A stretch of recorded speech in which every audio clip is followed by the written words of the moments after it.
உணர்வு உங்களுக்கு வரும் உள்ளத்துல. நீங்க யார்கிட்ட சொல்லலையே, தேக்குப்பட்டுக்கிட்டே இருக்கும் சோதனைகள். தேக்குப்பட்டுக்கிட்டே இருந்தேன்னு சொன்னா இரவுல எலும்பி 2 ரக்காத் தொழுதீங்கன்னா உங்களுக்கு அழுகை தானா அல்லாஹ் உங்களுக்கு என்ன செய்வான், ஏற்படுத்துவான். காரணம் என்ன? நீங்க யார்கிட்டையும் என்ன செய்யல, முறைப்படல, யார்கிட்டையும் சொல்லல. யார்கிட்ட கொட்டுறீங்க? அல்லாஹ் ரப்புல் ஆலமீன் இடத்தில் மட்டும்தான் நீங்க என்ன செய்றீங்க, சொல்றீங்க. வரஜுலுன் தக்கரல்லாஹ ஹாலியன் ஃபஃபாதத் ஐனாஹு. ஒரு மனிதர் தனிமையிலிருந்து இறைவனை ஞாபகப்படுத்தி கண்ணீர் வடித்தாரே, அவருக்கு அல்லாஹ் என்ன செய்வான், நிழல் கொடுப்பான். அப்படி என்று சொல்லி ஹதீஸ்ல பார்க்கிறோம். ஐனுன் பக்கத் மின் ஹஷியத்தில்லாஹ், அல்லாஹ்வுடைய அச்சத்தால் அழுந்த கண்ணீர் அல்லாஹ் தஆலா நரகத்தை காட்டவே என்ன செய்வான், மாட்டான் என்ற செய்தியை நாம் என்ன செய்கிறோம், பார்க்கிறோம். எனவே அன்புள்ள சகோதரர்களே, எப்பொழுதுமே அல்லாஹ் ரப்புல் ஆலமீன் தரக்கூடிய சோதனைகளில் பிரச்சனைக்கு நம் அன்றாட வாழ்க்கையில் எடுக்கக்கூடிய முயற்சிகளோடு சேர்த்து உச்சகட்டமாக நாம் எடுக்க வேண்டியது மனப்பக்குவம். மனப்பக்குவத்தில் மிக உச்சகட்டமானது பொறுமை, அதில் அழகான பொறுமை. இரண்டாவது அதை நாம் திருப்தி அடைதல். மூன்றாவது அந்த சோதனைக்காக இறைவனுக்கு என்ன செய்தல், நன்றி செலுத்தல். இது போன்ற மனோநிலை அல்லாஹு தாலா எமக்கு எம் அன்றாட வாழ்க்கையில் ஏற்படக்கூடிய சோதனைகளின் ஊடாக சிறந்த பக்குவம் அடைந்த மனதாக அல்லாஹு தாலா அனைவரது உள்ளங்களை மாக்கியல் புரிவானாக. ஆதமா இந்தி வல் இல்மு இந்தல்லாஹ் வ அகூலு கௌலி ஹாதா வ அஸ்தக்ஃபிருல்லாஹ் லி வ லக்கும். அன்புள்ள சகோதரர்களே, ஜும்மா உரையில் சோதனைகளும் அதோடு தொடர்புடைய 3 படித்தரங்களும் என்கின்ற ஒரு தலைப்பில் நம்ம சுருக்கமாக பார்த்தோம்.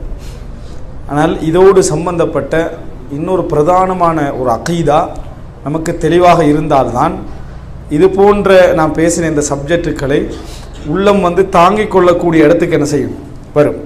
பல விஷயங்கள் பேசப்பட வேண்டும். அதில் ஒரு பிரதானமான ஒரு அம்சம் கலா கதிர்.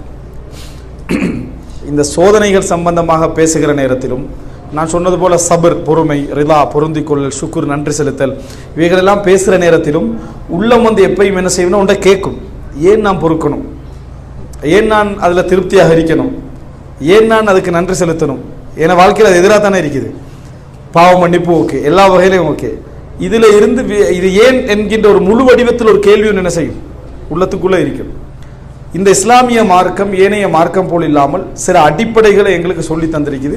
அதில் நாம் ஈமான் கொள்ளக்கூடிய 6 ஈமானுடைய தூண்கள் உண்டு. என்ன? கதிர்.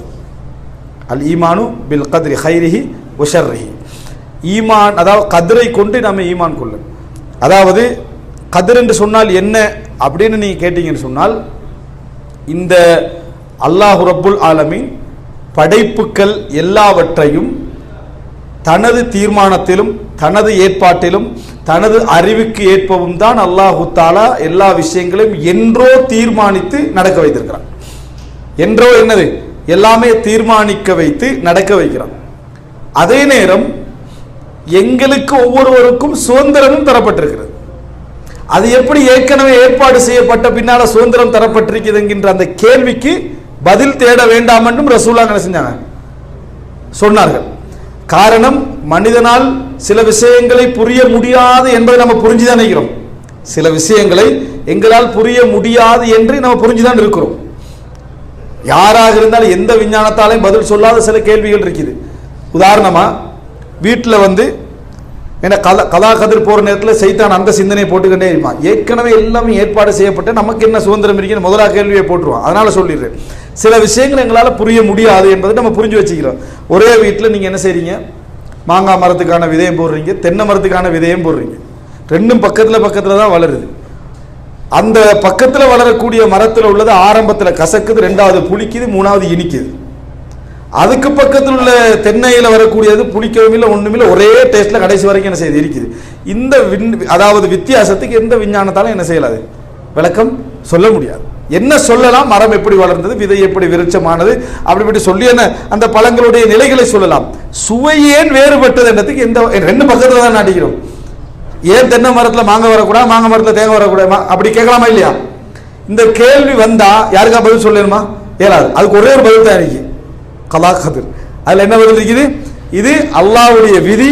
நீ பக்கத்தில் நாட்டினாலும் சரி, காய் மாறி என்ன செய்யாது, முளைக்காது என்கின்ற, அது டேஸ்ட் மாறாது என்கின்ற அமைப்பிலான ஒரு விதி அல்லாஹ் தஆலா என்ன செய்யறான், ஏற்படுத்தி வைத்திருக்கிறான். நம்ம ஊட்ட சுத்தி தைரியமா நாட்டுறோம். என்ன காரணம், அது மாதிரி தான் என்ன செய்யும், வளரும் என்கின்றது சில விதிகள் அல்லாஹ் ஏற்படுத்தி இருக்கிறான். இது போல சில விஷயங்களை மனிதனால புரிந்து கொள்ள முடியாத ஒரு சிறு தான் அல்லாஹ்வுடைய இந்த கலா கதிர் என்றது. அப்ப இந்த கலா கதிரை நாம் ஈமான் கொள்ள வேண்டும்.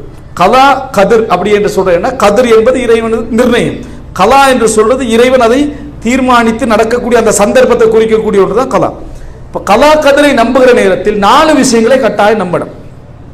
இது நீங்க கட்டாய ஒரு அகீதாவுடைய அம்சம் மாதிரி 4 விஷயங்களை நம்புவேன். ஒன்று என்னன்னு சொன்னால், இந்த எல்லா படைப்புகளையும் எல்லா நிகழ்வுகளையும் 2 இருக்குது. ஒன்று படைப்பு, 2வது நிகழ்வு. தோல்வி அடைகிறான் என்பது அந்த நிகழ்வுடைய அதாவது சடம் சக்தின்னு சொல்வார்கள். இப்போ ஒரு மனிதனை படைத்தல் என்பது ஒரு பொருளை படைக்கிற மாதிரி, மனிதனுடைய சிரிப்பை படைத்தல் என்பது ஒரு செயலை படைக்கிறது, அப்படித்தானே? மனிதனுடைய கோபத்தை படைத்தல் என்பது ஒரு செயலை படைப்பது. இந்த அடிப்படையில் நீங்க பார்த்தீங்கன்னு சொன்னால், அல்லாஹு தஆலா இந்த உலகத்தில் எல்லாவற்றையும் படைப்பதற்கு முன்னால் அவைகள் எல்லாவற்றையும் அறிந்திருந்தான். முதலாவது என்ன? அறிந்திருந்தான். அதுக்கு பேர் என்ன? இல்ம். அல்லாஹ்வுக்கு எல்லாவற்றையும் பற்றிய அறிவு உண்டு, ஞானம் உண்டு. எதுவும் உருவாகுவதற்கு முன்னால், எதையும் உருவாக்குவதற்கு முன்னால் என்ன உருவாக போகிறது, எதை நான் உருவாக்கப் போகிறேன் என்பதை பற்றிய அறிவு யார்கிட்ட இருந்துச்சு? அல்லாஹ்விடத்தில் இருந்துச்சு. அணுவணுவாக அறிவு என்று சொன்னால் மொத்தமான அறிவு இல்லை.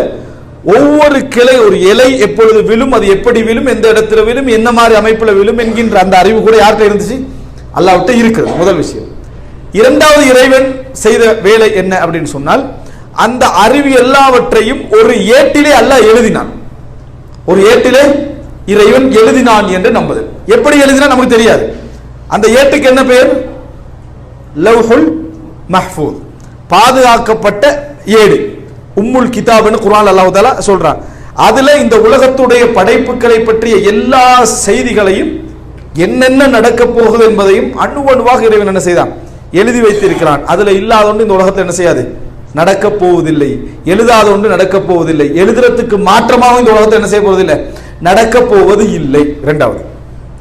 3வது, அல்லாஹு தஆலா அது எந்த நேரத்தில் நடக்கணும்னு எழுதி இருக்கிறானோ, எந்த நேரத்தில் அது நிகழும்னு எழுதி இருக்கிறானோ, அந்த நேரத்தில் இறைவன் அதை நாட வேண்டும். இறைவன் அதை நாட வேண்டும். 3வது மஷியத். இன்ஷா அல்லாஹ்னு சொல்றோமே, மாஷா அல்லாஹ்ன்றோமே. இன்ஷா அல்லாஹ் என்றால் அல்லாஹ் நாடினால் நடக்கும். மாஷா அல்லாஹ் என்றால் அல்லாஹ் நாடியது மாதிரி நடந்தது, அல்லாஹ் நாடியது மாதிரி நடந்தது அப்படின்றது. இப்ப எனவே இந்த இடத்துல 3வது கட்டம் என்ன? அல்லாஹு தஆலா அதை நாட வேண்டும். அல்லாஹ் அறிந்திருந்தான், எழுதினான், எந்த நேரத்தில் நடக்கணுமோ அந்த நேரத்தில் நாடினான். 4வது என்ன? அதை படைத்தான். அந்த செயலையோ அந்த பொருளையோ அல்லாஹ் என்ன செய்தான்? படைத்தான். எனவே இந்த 4 ஹல்க், இந்த 4ஐயும் நம்பினால் தான் கலா கதிர். ஒருத்தர் சொல்றாரு அல்லாஹ் எல்லாத்தையும் எழுதி வச்சுக்கிறான், ஆனா எது நடக்கும்னு அல்லாஹ்க்கு தெரியாதுன்னா அது குஃபுர். அது என்ன? குஃபுர். ஒருத்தர் சொல்றாரு அல்லாஹ் எல்லாம் அறிஞ்சு வச்சுக்கிறான், எதையும் அல்லாஹ் என்ன செய்யல, எழுதலைன்னா அதுவும் குஃபுர். அல்லாஹ் தஆலா எல்லாத்தையும் அறிஞ்சான், எல்லாத்தையும் எழுதினா, அல்லாஹ் நாடுறதெல்லாம் இங்க கூட நடக்கல. அவர்கள் நினைச்சு என்ன செய்வது? நடக்கிறதுனாலும் குஃபுர் தான்.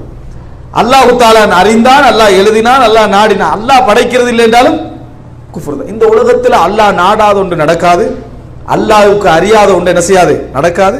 அல்லாஹ் எழுதாத ஒன்று என்ன செய்யாது? நடக்காது. அல்லாஹ் படைக்காத ஒன்று நிகழாது. அல்லாஹ் படைக்காத ஒன்று நிகழுதுண்டா இன்னொரு படைப்பாளர் என்ன செய்யறான்? இருக்கிறான் அர்த்தம். இந்த 4ம் தான் கலா கதர். அல்லாஹு தஆலா இதை ஏற்படுத்தி விட்டு என்ன சொல்றான் அப்படி என்றால், நமக்கு ஆய்வு அங்க போயிடும். எது? எழுதினான், அந்த அறிந்தான், எழுதினான், நாடினான், படைத்தான், அதுக்குள்ள போயிடும். அல்லாஹ் சொல்றான்டா, இதை நான் ஏன் ஏற்படுத்தி வைத்திருக்கிறேன் தெரியுமா? உங்களை விட்டு தப்பி போனதை பற்றி நீங்கள் கவலைப்படாமல் இருப்பதற்கும், உங்களுக்கு கிடைத்ததை பற்றி பெருமை அடிக்காமல் இருப்பதற்கும் அப்படின்னு சொல்றான். பாருங்க, லிகைலா தஸவ் அலா மா ஃபாதக்கும் வலா தஃப்ரஹு பிமா ஆதாக்கும். அல்லாஹு தஆலா உங்களை விட்டு எது தப்பி போச்சோ அதை நினைச்சு என்ன செய்யக்கூடாது? கவலைப்படாமல் இருப்பதற்கும், எது கிடைச்சதோ அதை வைத்து பெருமை அடிக்காமல் இருப்பதற்கும் தான் தந்தேன், இந்த கலா கதிரை வைத்திருக்கிறேன். உண்மையிலேயே கலா கதருடைய சிர், அதனுடைய ரகசியம் என்ன? எங்களுக்கும் சுதந்திரம் தரப்பட்டிருக்கிறது. கலா கதர்ல அல்லாஹ் நினைச்சதுதான் நடக்கும்னு சொல்லப்பட்டிருக்குது. அது எப்படி? நம்மளால முடியல. உதாரணமா நம்ம பிராக்டிக்கலாக உணர்கிறோம். சிகரெட் குடிக்கிறதுக்கு ஒருத்தர் சிகரெட் கையில் எடுக்கிறார். இவருக்கு தெரியுமா கலா கதிர்ல எனக்கு சிகரெட் குடிக்கணும்னு தான் எழுதப்பட்டிருக்குன்னு தெரியுமா? தெரியாது, தெரியாது, அப்படித்தானே? ஆனா எழுதப்பட்டதான் என்ன செய்யும்? நடக்கும். பாருங்க, அந்த அல்லாஹ் வச்சுக்கிற ரகசியத்தை நமக்கு புரிஞ்சு கொள்ளாத இடத்தை பாருங்க. இவருக்கு தெரியாது நமக்கு எது எழுதப்பட்டிருக்குன்னு தெரியாது, ஆனால் எழுதப்பட்டதான் என்ன செய்யும்? நடக்கும். இதையும் அவர் புரிஞ்சு வச்சுக்கிறாரு. ஆனா அந்த சிகரெட்டை எடுத்து வாயில வைக்கிற நேரத்திலேயோ, அதை எரிக்கிற நேரத்திலேயோ, ஊதுற நேரத்திலேயோ, ஒரு நிர்பந்தமா நடக்கிற மாதிரி அவர் உணர்றாரா, விரும்பி நடக்கிற மாதிரி உணர்றாரா? நிச்சயமா விரும்பி சாய்ஸ் பண்ணி நடக்கிற மாதிரி அவர் உணர்றாரு. யாரும் நிர்பந்திச்ச மாதிரி அவருக்கு விளங்கல. யாரும் இப்படி கை வச்சுட்டீங்க, திடீர்னு சிகரெட் வந்து வாயில நின்று, எவ்வளவு லைட்டர் வந்து தானா நின்று பத்திர மாதிரி அவர் ஃபீல் பண்றாரா?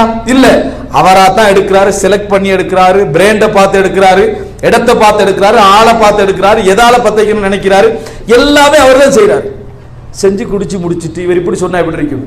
அல்லாஹ் நாடியது நடந்தது அப்படின்னு அவர் சொன்னாருண்டா, அல்லாஹ் என்ன சொல்றான் தெரியுமா? உனக்கு நான் கலா கதிர்ல நீ இப்படி எரியணும் என்று சொல்லி நினைச்சு இருக்கிறதா இருந்தது உனக்கு என்ன தெரியும்? உனக்கு தெரியாது. உன்னிட்ட நான் கேள்வி கேட்க போறது அந்த ஒன்றுக்கு மட்டும்தான். எதுக்கு? உனக்கு நான் சிகரெட் குடிக்கணும் எழுதி தான் வச்சிருந்தேன். நீ என்னது குடிக்கத்தான் போற, அதுல சந்தேகம் இல்லை. ஆனா அந்த குடிக்க எடுக்கிற நேரத்தில் உனக்கு ஒரு விருப்பம் இருந்தது பாத்தியா? இந்த விருப்பம் உனக்கு சாட்சி. நீ இந்த விருப்பத்தோடு இருந்தா என்பதற்கு சாட்சி. இந்த விருப்பத்துக்கு தான் நான் கேள்வி கேட்க போறேன். இந்த விருப்பத்துக்கு தான் நான் கேள்வி கேட்க போகிறேன். இந்த கலாக்கத்திர சொன்ன உடனே நிறைய பேர் என்ன சொல்லுவாங்கடா, நம்ம ஒருத்தர தொலை கூப்பிடுறோம், அவர் என்ன சொல்றாரு தெரியுமா? நான் சொர்க்கமா நரகமான்னு அல்லாஹ் எழுதிட்டானா இல்லையா?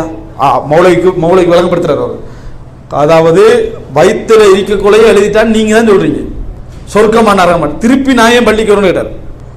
திருப்பி நான் ஏன் பள்ளிக்கு வருவேன்? நான் சொர்க்கம்னா சொர்க்கம் போறேன், நான் நரகம்னா நரகம் போறேன். அல்லாஹ் எழுதினதுதான் நடந்திருக்குது. இப்ப நான் பேசுறதும் அல்லாஹ் எழுதினதுதான் அப்படின்னு சொல்றாரு. இப்ப அவருக்கு என்ன விளங்கப்படுத்தணும்னா, இவர் ஒரு விருப்பத்தோடு செயல்படுறதுக்கு ஒரு ஆதாரம். அப்படி பேசிட்டு பாம்பை தூக்கி போட்டு பாருங்க. அல்லாஹ் நாடினா இது கொத்தும், அல்லாஹ் நாடினா கொத்தாத நிப்பாரா, பாஞ்சி விழுந்து என்னது ஓடிடுவாரா? இயல்புலே அவர் என்ன செய்யறாருன்னா தன்னை காப்பாத்திகள் ஓடுவார். ஓடிட்டு என்ன சொல்லுவார் தெரியுமா? பாத்தீங்களா, அல்லாஹ் என்ன ஓட வச்சுக்கிறான்னு. என்ன சொல்லுவாரு? அல்லாஹ் தாலா என்ன ஓட வச்சுக்கிறான் அப்படின்னு. அதே போல நீங்க இதே வாதத்தை சொல்லி வீட்டில் இருப்பாரா? அல்லாஹ் தாலா எனக்கு உணவு வரணும்னு எழுதியிருந்தாண்டா அது கூரையை பிச்சுட்டாவது என்ன செய்யும் வரும் என்று வீட்டில் இருக்கிறாரான்னு பார்த்தா இல்ல, நைட் டியூட்டி வேற செஞ்சு உழைக்கிறார். உழைச்சிட்டு என்ன சொல்றாரு தெரியுமா? அல்லாஹ் எனக்கு உழைக்கணும்னு என்ன செஞ்சுக்கிறார்? எழுதிக்கிறான், அதனால உழைக்கிறேன். ஆனா பள்ளிக்கு போறது போகக்கூடாதுன்னு எழுதிக்கிறான், அதனால போகலன்றார்.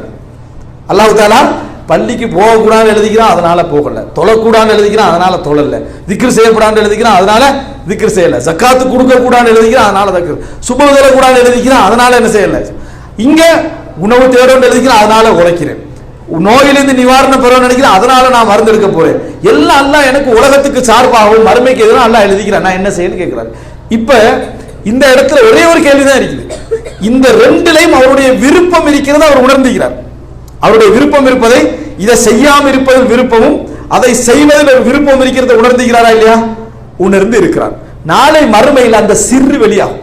நாளை மறுமையில எப்படி இறைவன் நாடி இறைவன் அதை அறிந்து எழுதி நாடி படைத்தான் என்றதும் உனக்கு சுதந்திரம் வழங்கப்பட்டிருந்த அந்த விருப்பத்துக்கும் இடையில ஒரு கெப் இருந்தது எங்களுக்கு இப்ப வழங்கல. மறுமையில நிச்சயமாக அல்லாஹ் தாலா உணர்த்துவா. எப்படி உணர்த்துவாண்டா, நீ குற்றவாளி என்றத உன உடல் சொல்லும், உன்னை எல்லாமே சொல்லும், சாட்சிகள் சொல்லும், நீயும் சொல்லுவாய் நான் அந்த குற்றம் செஞ்சேன்னு சொல்லி. இந்த ரகசியம் மறுமையில வெளியாகும். எனவே அன்புள்ள சகோதரர்களே, கலா கதிர் என்ற ஒரு அற்புதமான ஒரு சக்தி. கலா கதிரை நம்ம சிந்தித்தோம் என்று சொன்னால் நம்ம எல்லாத்தையும் எதுல தூக்கி போடுவோம் தெரியுமா? கத்தர் அல்லாஹும் வமா ஷாஅ ஃபஅல. நம்ம நல்ல சார்பா யூஸ் பண்ணணும் அதை. அதாவது அல்லாஹ் தஆலா நாடினால் நாடியது என்ன செஞ்சது நடந்தது என்ற வார்த்தை. இன்னா லில்லாஹி வ இன்னா இலைஹி ராஜிஊன். நாம் அல்லாஹ்வுக்காக வேண்டி இருக்கிறோம், அல்லாஹ்வுக்காக வேண்டி திரும்பி செல்ல இருக்கிறோம். இந்த வார்த்தைகள் கலா கதிரை நீங்க நினைச்சு பாத்தீங்கன்னா பெருமை அடிப்பதற்கும் எதுவும் இல்லை, கவலைப்படுவதற்கும் எதுவும் இல்லை. எழுதியதே என்ன செய்கிறது நடக்கிறது. இது இன்னும் விரிவாக சொல்ல முடியும் என்றாலும் நமக்கான சிக்னல் வந்துட்டு, அதனால இதோட என்ன செய்யறேன், உங்களுக்கு ஒரு பொறுமை இருக்கணுமே, அதனால இதோட என்ன செய்யறேன் நிறுத்திக் கொள்கிறேன். அல்லாஹு தாலா இப்ப நம்ம கேட்ட விஷயங்களின் ஊடாக இது ஒரு இல்ம், நான் இப்ப சொன்னது ஒரு இல்ம். இந்த அறிவை மனதில் வச்சு நம்ம பேசிய அந்த தர்பியா ரீதியான உரையை செயல்படுத்துவதற்கு அல்லாஹு தாலா வாய்ப்பை தர வேண்டும். ஹாதா மா இந்தி வல் இல்மு இந்தல்லாஹ் வ அகூலு கௌலி ஹாதா வ அஸ்தக்ஃபிருல்லாஹ் லி